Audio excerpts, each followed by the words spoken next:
गिबियावनो बयखौबो आंनि चेनेलाव बरायनानै लाग्रोबाय। आसा खालामो बयबो मोजाङैनो दङ। दासिमनि मोननैसो खौरांफोरा जाबाय। सासे ट्रेक्टर सालायग्राया सानसे एबा हरसेनि गेजेरावनो लाख लाख रांनि बिगोमा जानो हादों। बरपेटा हाउलिनि राज फोरबोनि लटारि खेलायाव सासे गोरिब नखरनि ट्रेक्टर सालायग्रा इन्जामामुल हकआ सेथि बान्था एबा 76 लाख रांनि रेन्ज रभार कारखौ मोननो हादों। बरपेटा हाउलिनि राज फोरबोआव लटारिखौ गासै 4 लाख सुबुंफोरा लादोंमोन आरो बे 4 लाख सुबुंफोरनि गेजेरावनो इन्जामामुल हकआ लटारि खेलानि सेथि बान्था एबा गासै 76 लाख रांनि रेन्ज रभार कारखौ देरहानो हायो। सरखारि साख्रि मावनो गोसो गुदुं लाइमोनफोरनि थाखाय मोजां खौरां। रेल बिफाना गासै 3093 मासिनि थाखाय साख्रिनि थिसनथाइ फोसावदों। नर्थार्न रेलवेआ फोसावनाय मावख'आरि वेबसाइट rrcnr.org आव हाबनानै एप्लाइ खालामनो हागोन। मख'नो गोनांदि बे साख्रिनि थाखाय बिजाथिफोरनाव ITI नि फोरमानलाइ थानो नांगोन। बेजों लोगोसेनो बिजाथिफोरनि बैसोआ 15 बोसोर बैसोनिफ्राय 24 बोसोर बैसोनि गेजेराव जानो नांगोन। लोगोसेनो ST आरो SC आइजो बिजाथिफोरा एप्लाइ खालामनायनि फिसखौ होनांनाय नङा। बेनि अनलाइन एप्लाइ खालामनाया सोलिगासिनो। स्मार्टफननि गेजेरजोंबो न'आव थानानैनो एप्लाइ खालामनो हागोन। BTR सरकारा फैगौ 15 दिसेम्बर खालि 3 बोसोर आबुं जानो थांगासिनो। बे 3 बोसोराव BTR सरकारा मा बिथांखि लानानै खामानि मावदों आरो फैबाय थानाय उननि समाव मा थांखि लानाय जागोन बेनि सायाव मेलेमजिबि एबा दैदेनगिरिफोरनो फोरमायथिनाय हाबाफारि लानाय जादों। BTRनि गुबुन गुबुन जायगायाव खुंबोनाय बायदिनो 14 नं चिरां दुवार ब्लक कमिटिनि बानजायनायाव सान्तिपुर समबाय समितिनि नब्लाङाव BTRनि गोजोन फोरबो फालिनाय हाबाफारि लानाय जादों। बे हाबाफारियावनो बाहागो लानानै मावफुं सोद्रोमा रनजित बसुमतारी बिथाङा बुंदों, 1 लाखनिबो बारा हा गैजायै BTRनि रायजो राजाफोरनो हानि फाट्टा राननानै होबावगोन। बिथां रनजित बसुमतारीया फोरमायनाय बायदिब्ला BTR ओनसोलाव हा गैजायै रायजो राजाफोरनो थांनाय 3 बोसोराव गासै 86,476 नखरनो हानि फाट्टा राननानै होबाय। फैबाय थानाय 2 बोसोराव आरोबाव 1 लाख नखरफोरनो हानि फाट्टा होनाय जाबावगोन आरो बेखौ 100% हायाब्लाबो 80-90 जौखोन्दोखौ 2 बोसोरनि गेजेराव मावफुंथारगोन होननानै रनजित बसुमतारी बिथाङा फोरमायदों। थांनाय गोलाव बोसोर BPFनि खुंथाय समाव कम्बल, खुन्दुं, मुस्रि, साथा बायदि बायदि राननानै होनाय हाबाफारिखौ नुनो मोन्दोंमोन।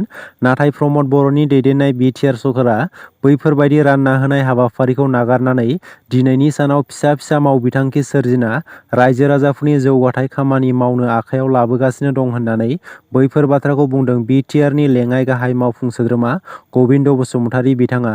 BTR सरकारा आलारि सोरां बिथांखिनि गेजेरजों BTR हालामाव थानाय बाथौ थानसालि, मन्दिर, गिर्जा, नामघर बायदियाव 2 लाख रांनि चेक राननानै एसेयैबाबो राङारि मदद होनायखौ नुनो मोन्दों। थिग बिब्दिनो 38 नं भैरबखुन्द बियाबनि सिङाव पुहुरा गामियाव थानाय मन्दिरनि मुङाव 2 लाख रांनि चेकखौ बिथां गबिन्द बसुमतारीया गामिनि रायजो राजाफोरनो गथायना होयो। कक्राझारनि आइ आफा मेड लाइफ PM हस्पिटालाव गोदानै OT एबा अपारेटिं थियेटारनि रुम बेखेवनाय जाबाय।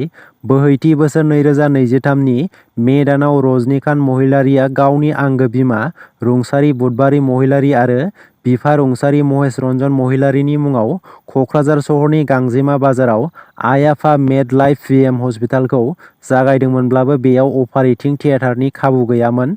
मैया एबा 11 दिसेम्बर खालि आइ आफा मेड लाइफ PM हस्पिटालाव OT रुम एबा अपारेटिं थियेटारनि रुमखौ सासे गागि रोंग'सार डक्टर बिजु इस्लारि बिथाङा बेखेवगिरि आलासि महरै बाहागो लानानै बेखेवना होबाय। बे समाव आइ आफा मेड लाइफ PM हस्पिटालाव जायखिजाया बेरामनि अपारेसनखौ खालामनो हानायनि खाबु दंसै होननानै आइ आफा मेड लाइफ PM हस्पिटालनि बिथोनगिरि रजनिकान्त महिलारी बिथाङा खौरां मेलनि गेजेरजों मिथिहोयो। फैगौ MP बिसायख'थिनि उनाव हाग्रामा महिलारीआ गावनो UPPL दोलोआव मार्च आप जानायनि अनगा जेबो राहा गैला। मानोना बिथांनि सायाव गुबुन रोखोमनि मोनसे बारहुंखा फैगासिनो दं। बे बाथ्राखौ बुंदों रनजित बसुमतारी बिथाङा। बेजों लोगोसेनो रनजित बसुमतारी बिथाङा बुंबावदों, BPF दोलोआव जयेन जानाय गोबां लाइमोनफोरानो भटार ID गैयै गोजा। लाइमोनफोरनि इयुन जिउखौ खोमसि खालामनोसो हाग्रामा महिलारीआ लाइमोनफोरखौ BPFआव जयनिं खालामगासिनो दङ।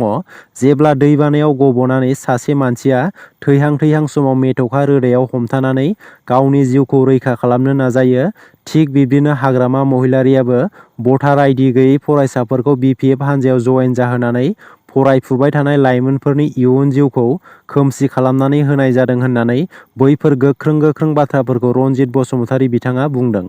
बिटिआर सरकारा गोबां बिथांखिफोर लानायनि गेजेरजों रायजो राजाफोरनि जौगानायनि खामानि मावनायखौ नुनो मोन्दों। लोगोसेनो माखासे बिथांखि लानायनि गेजेरजों राङारि अनसुंथाइ होनायखौबो नुनो मोनगासिनो। सोलोंथाइ बिथिंखौ जौगाहोनायनि थाखायबो बिटिआर सरकारा गोबां खामानि मावगासिनो। थिग बिब्दिनो बिटिआरनि गाहाय खुंगिरि प्रमद बर' बिथाङा अदालगुरि गेजेरारि जौसिन फरायसालिनि थाखाय 50 लाख रांनि अनसुंथाइ होनो फोसावदों। सिनाय मोनै दुथांफोरा गारिनिफ्राय 4 लाख रां लुथिनानै लाङो। सनितपुर जिल्ला धेकियाजुलियाव रन्जन हाजरिका मुंनि सासे फालांगिरिया इउक' बेंकनिफ्राय 4 लाख रां बख'नानै गारियाव दोनथ'नाय समावनो सिनाय मोनै दुथांफोरा गासै रांखौ लुथिनानै लाङो। दासिमनि मोननैसो गोनां खौरांफोरा बेनोमोन। गोजोन्थों।